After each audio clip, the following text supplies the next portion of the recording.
Hello, my friends. This is Bobby D coming to you live from Talamban, Cebu, Philippines.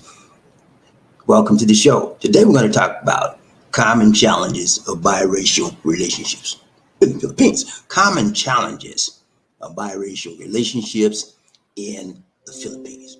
Now, when you talk about the Philippines and any other culture, there's certain things that make them stand out from other countries and other nations. And all countries and nations have their own cultural mores, their own cultural values, etc. So today we're going to look at how these biracial differences have an effect on your relationship with your Filipina, if you're dating a Filipina, or any other biracial type relationship, marriage, or concern. Okay, so let's jump off into it real quick.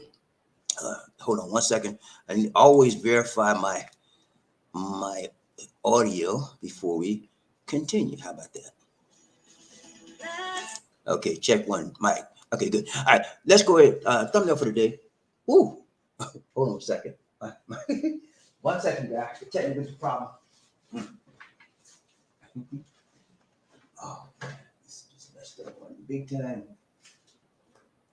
All right, let's try it now. Here's our thumbnail for the day, ladies and gentlemen. Biracial challenges. Okay, and what is biracial? Yeah, simple. Bi means two. Racial means your ethnicity, where you were born, what culture. So we have two different cultures coming together. And when you have that, ladies and gentlemen, there is by default, sometimes a embedded conflict, okay, that can occur. So we're going to take a look at some issues that come up, okay?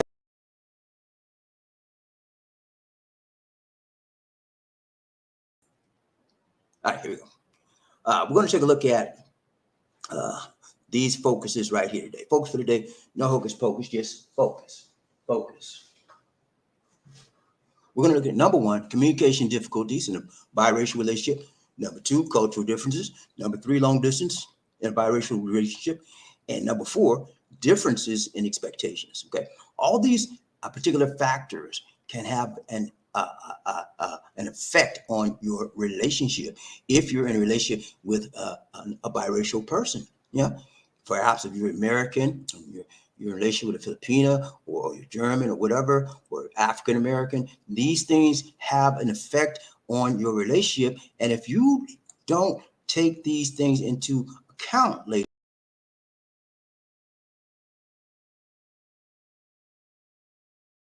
and then you're wondering why, what's going on? Why didn't she like me?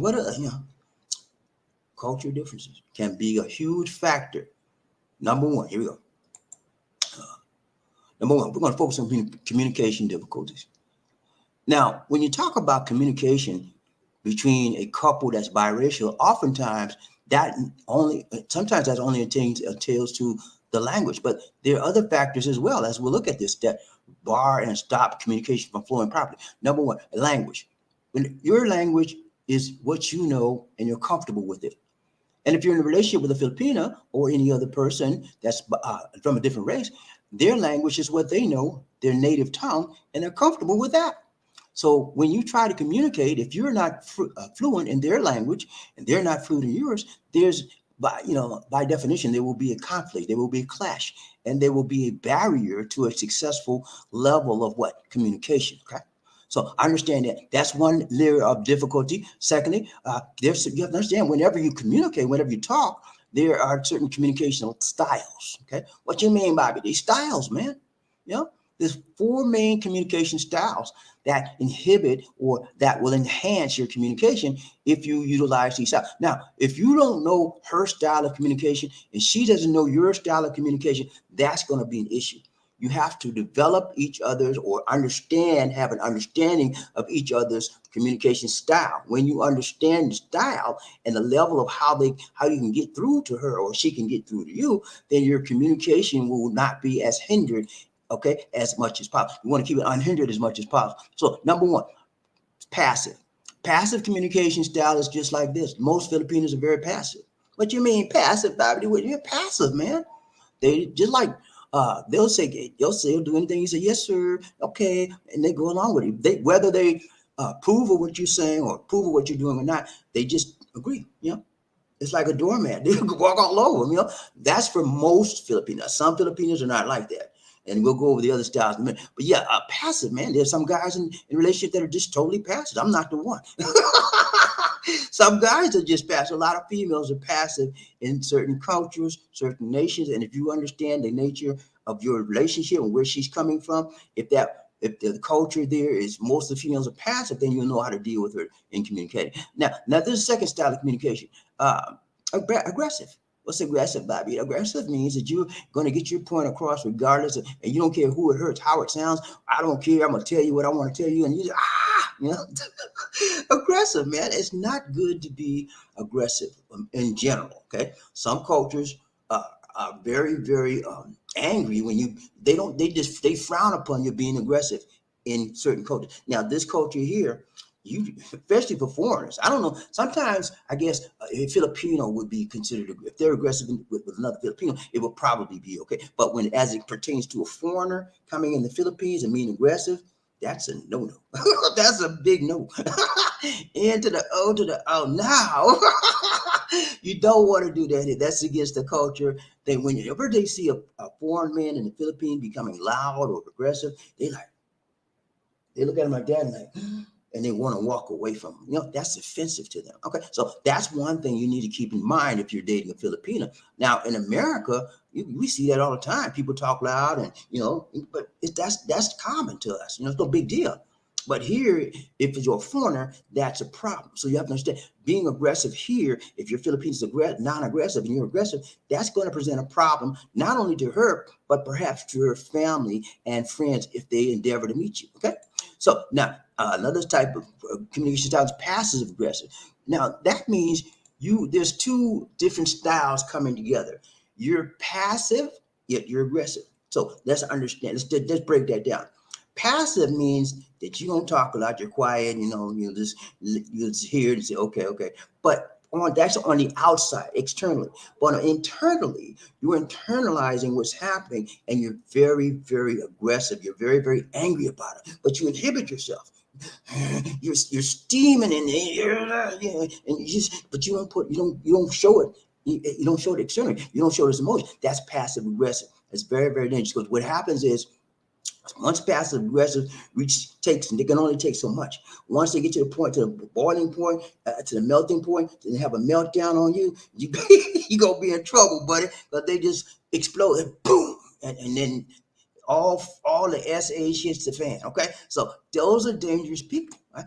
So I don't want to be that. I'm not. So also there's another one, and that's called assertive. This is the one style that most people should strive toward, being assertive in their communication. What do you mean assertive, man? Yeah, it's non-aggressive. Yeah, but it's assertive.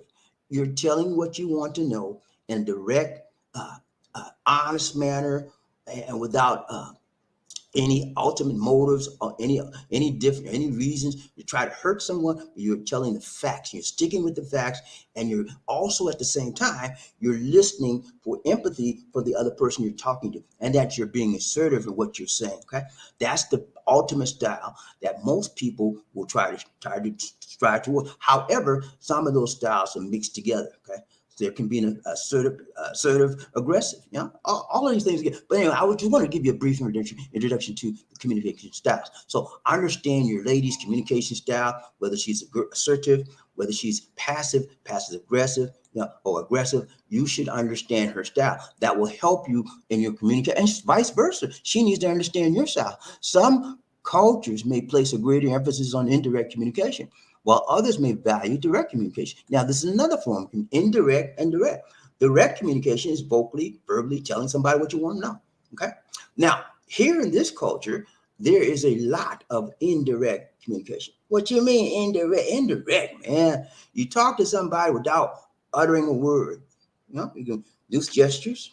This gesture right here, you would think that means go away. That means come here.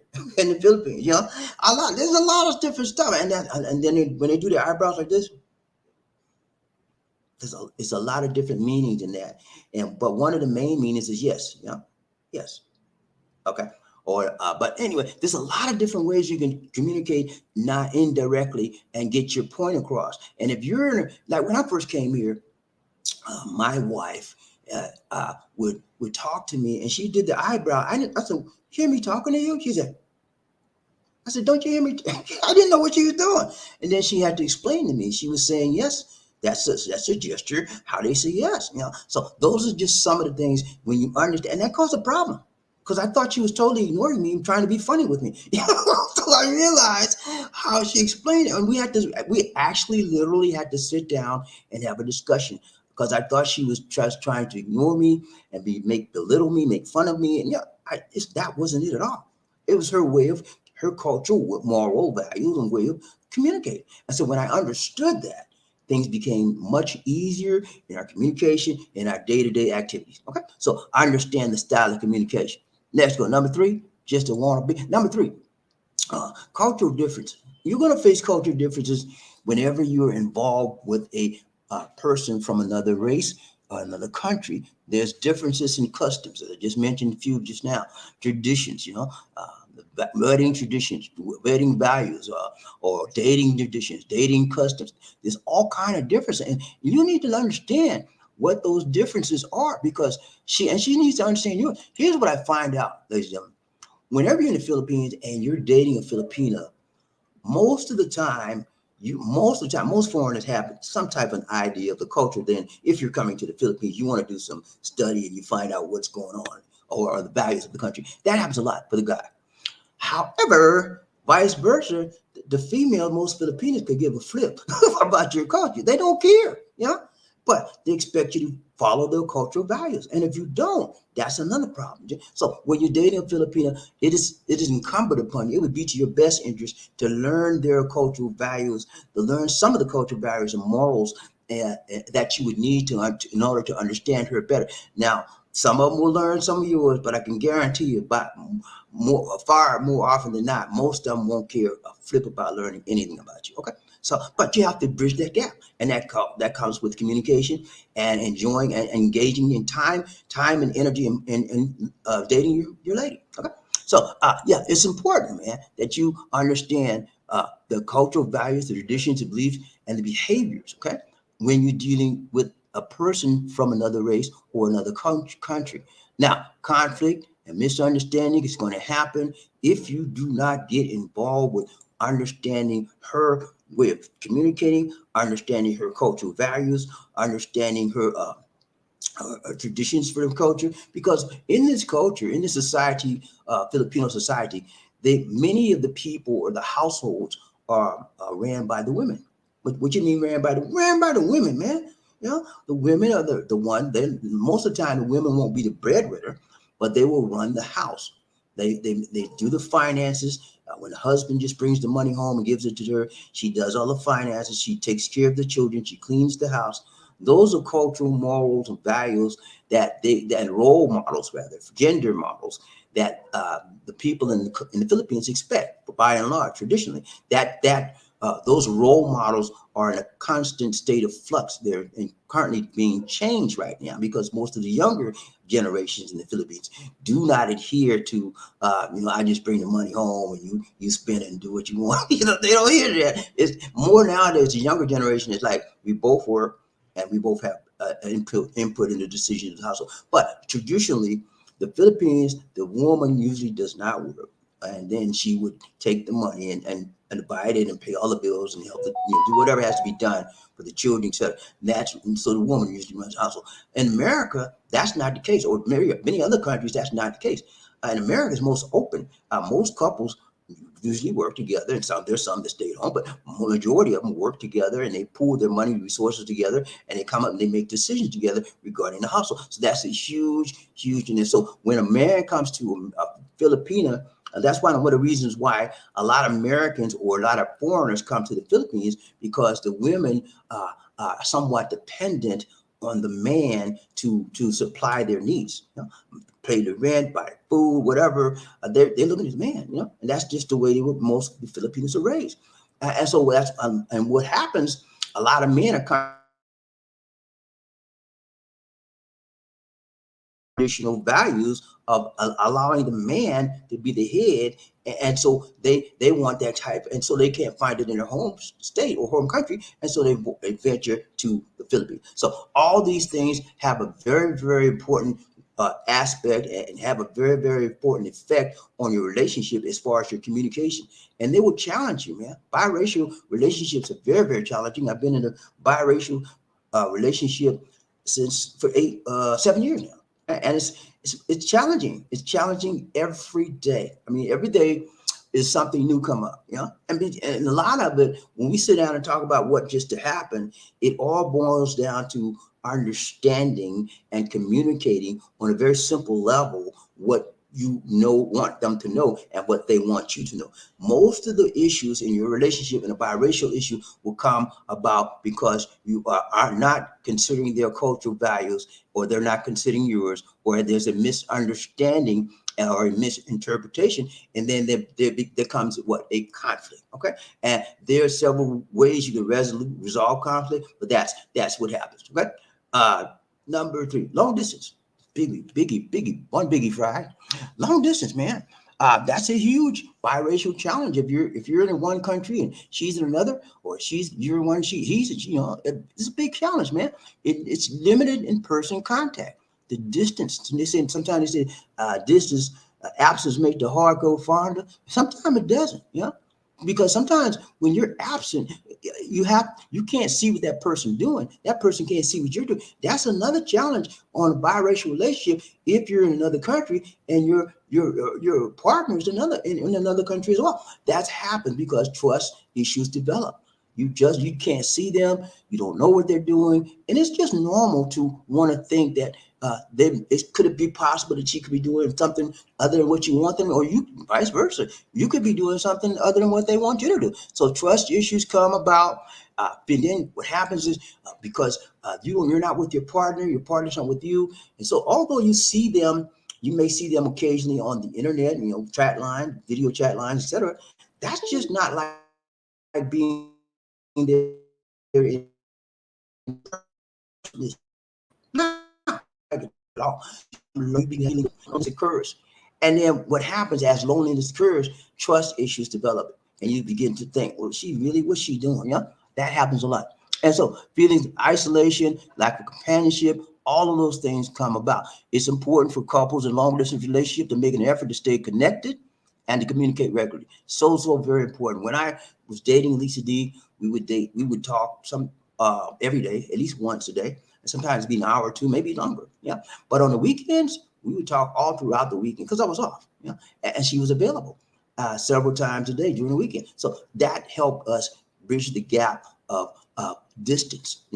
Constant communication takes away that loneliness because you feel connected. Okay. When you're there and talking, how was your day? How was you? What are you doing? All of those things help you to create a stronger bond in your relationship. Okay. So it is important, ladies and gentlemen, that if you are having a long distance relationship, that you maintain a constant level of strong and empathetic and sympathetic communication to the other party in your relationship. Okay. So yeah, it's important, man. Number 4, we're going to be out really, really quick.